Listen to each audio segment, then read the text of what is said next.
जिस प्रकार से अभी अखिलेश जी बोल रहे थे और कल जब शुरुआत हुई तो नेता प्रतिपक्ष राहुल गांधी जी ने जिस प्रकार की बातें की, आज जब अखिलेश जी ने एक शेरो शायरी से और गज़ल की पंक्तियों से शुरुआत की, तो मैं भी ये बता दूं कि अखिलेश जी, जरा सा कुदरत ने क्या नवाजा, जरा सा कुदरत ने क्या नवाजा, आके बैठे हो फलसफे में, तुम्हारा लहजा बता रहा है तुम्हारी दौलत नई नई है।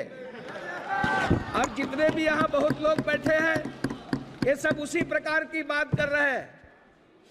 आदरणीय अध्यक्ष महोदय, मैं बताना चाहूंगा, माननीय नेता प्रतिपक्ष कल राहुल गांधी जी बार बार भगवान शंकर का फोटो दिखा रहे थे। वो भगवान भोलेनाथ है, भगवान शंकर है, ये आपकी फितरत में है। आपने छत्तीसगढ़ में, मैं नाम नहीं लूंगा, आपके पूर्व मुख्यमंत्री का जो निपटा दिए छत्तीसगढ़ को, और वो आकर के लोकसभा में भी निपट गए। वो महादेव जी के नाम से सट्टा चला रहे थे, जिसे छत्तीसगढ़ की जनता ने निपटा दिया।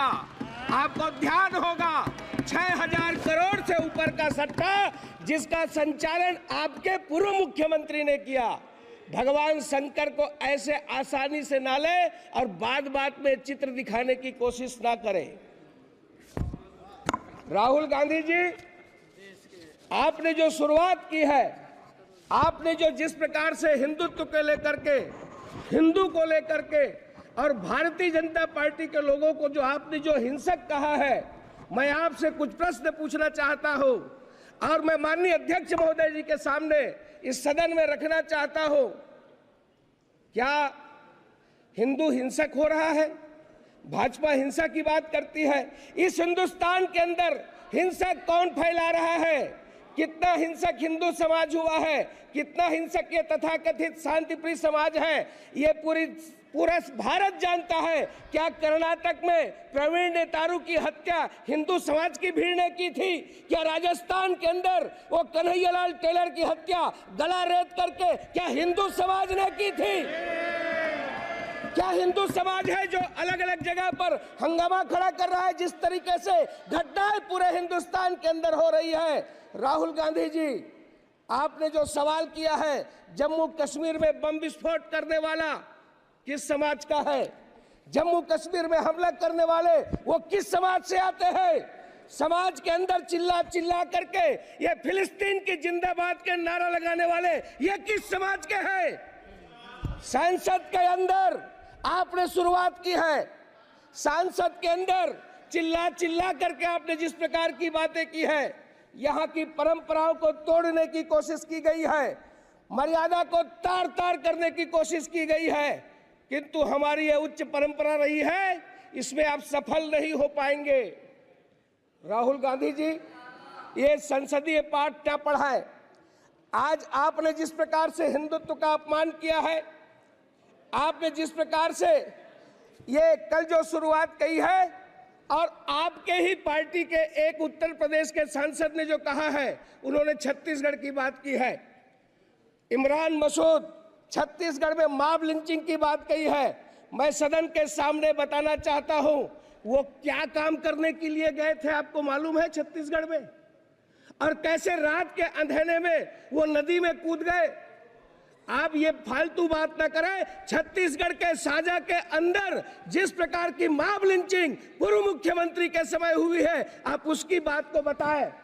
मैं आज सदन को बताना चाहता हूं कि जब हिंदुत्व की बात होती है, तब अटल जी की वो पंक्तियां याद आती है, हिंदू तन मन हिंदू जीवन, रग रग हिंदू मेरा परिचय। मैं आदि पुरुष निर्भयता का वरदान लिए आया, भू पर पै पी कर सब मरते आए, मैं अमर हुआ तो विष पीकर। मुझको मानव में भेद नहीं, मेरा अंतर स्थल है विशाल, जग के ठुकराए लोगों को लो मेरे घर का खुला द्वार। अपना सब कुछ हूँ लुटा चुका, फिर भी अक्षय है धनागार, मेरा हीरा पाकर ज्योतित परकियों का वह राज मुकुट।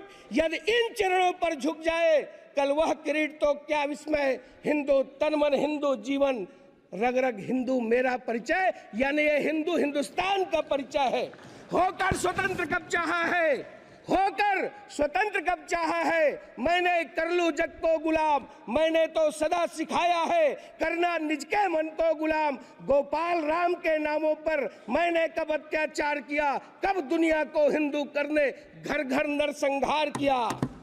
भूभाग नहीं सत सत मानव की हृदय जीतने का निश्चय, हिंदू तन मन हिंदू जीवन, रग रग हिंदू मेरा परिचय।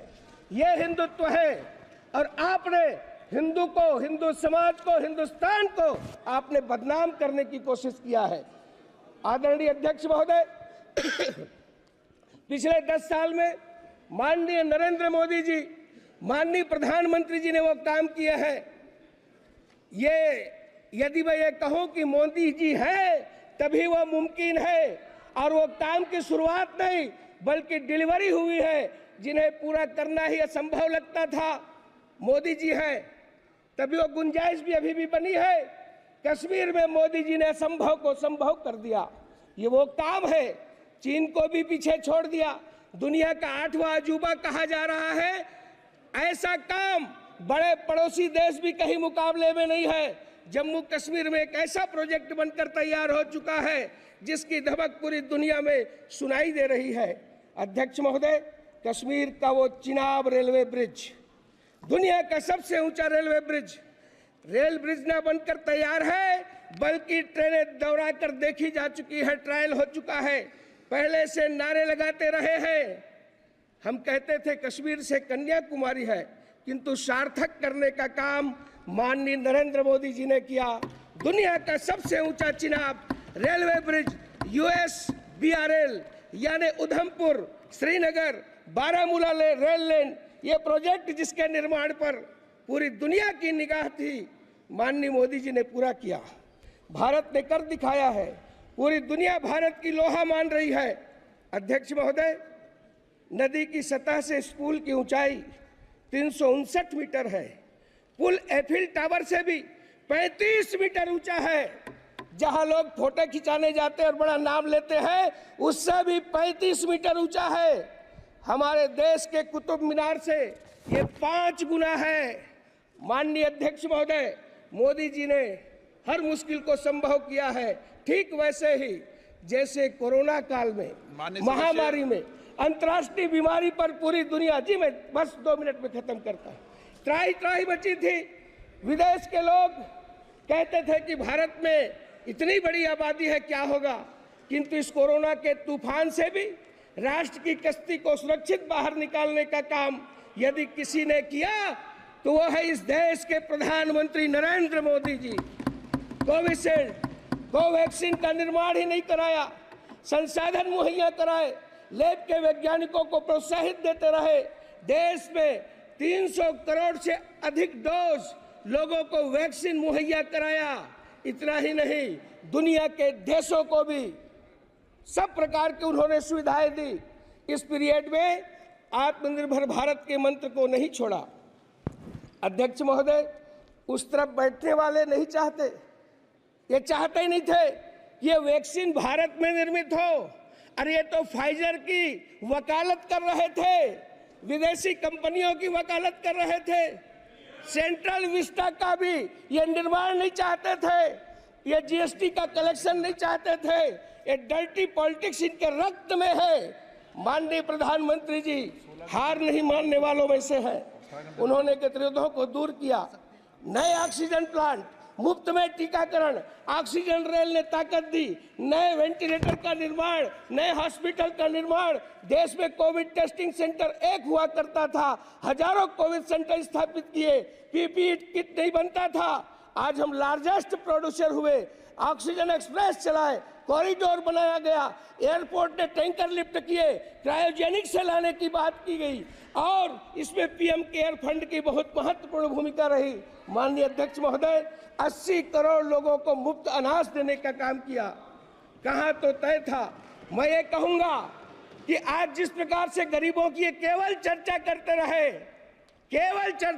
रहे, किंतु यदि गरीबों की, मजदूरों की और अंत्योदय की यदि कोई सरकार हुई तो माननीय प्रधानमंत्री नरेंद्र मोदी जी की सरकार हुई, जिस पर आज देश पूरा गर्व कर रहा है। आपने मुझे अवसर दिया, इतना ही कहते हुए, चाहे रक्षा के क्षेत्र में हो, चाहे शिक्षा के क्षेत्र में हो, चाहे पेयजल के क्षेत्र में हो, राष्ट्र की सर्वांगीण उन्नति के लिए यदि कोई काम किया तो माननीय मोदी जी ने किया है। मैं राष्ट्रपति जी के उस भाषण पर धन्यवाद रखते हुए अपनी बात समाप्त करता हूं। आपने मुझे अवसर दिया